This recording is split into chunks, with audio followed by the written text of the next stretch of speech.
வாழ்க வையகம், வாழ்க வையகம், வாழ்க வளமுடன். குருவே துணை. அனைவருக்கும் அன்பு வணக்கம். ஆசான் அருட்தந்தை வேதாத்ரி மகரிஷி அவர்களது ஞான களஞ்சிய கவிதைகள் படித்துக் கொண்டிருக்கிறோம். இன்று கவியன் 239. அறிஞர்கட்கு வேண்டுகோள் என்பது தலைப்பு.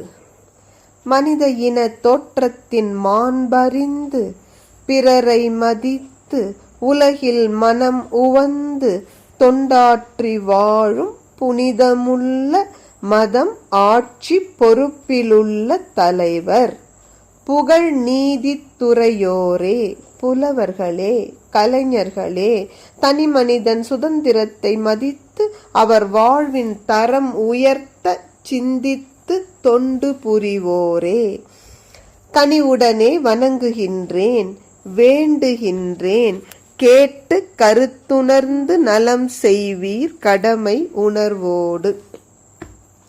அருட்தந்தை அறிஞர்களுக்கு ஒரு வேண்டுகோள், விண்ணப்பம் வைக்கிறார். அறிஞர்கள் என்று அவர் யாரையெல்லாம் சொல்கிறார்னு பாருங்க. யார் ஒருவருக்கு இந்த மனித இன தோற்றத்தினுடைய மாண்பு தெரிகிறதோ, அரிதறிது மானிடராய் பிறத்தல் அரிதுன்னு அவை பாட்டி சொன்னாங்கல்ல, அதுபோல இந்த மனித இனத்தினுடைய மாண்பு தெரிய வரும் பொழுதுதான் அனைவரையும் மதிக்க முடியும்.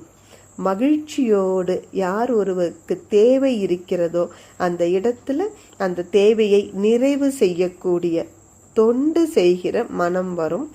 அப்படி ஆட்சியிலும் மதத்திலும் பொறுப்பான தலைவர் பொறுப்பில் இருந்து கொண்டு இந்த மனிதர்களுக்கு அவர்கள் தேவைகளை நிறைவு செய்யும் உன்னத தொண்டு செய்கின்ற தலைவர்களே.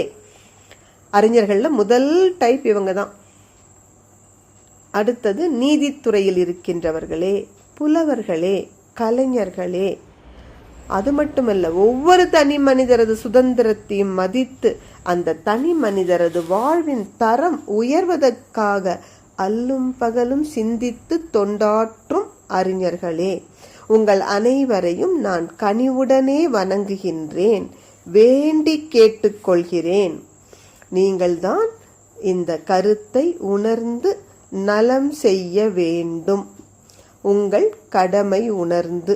ஏனெனில் சராசரி மக்களுக்கு அவர்கள் வாழ்வையே சரியாக நடத்த தெரியாது.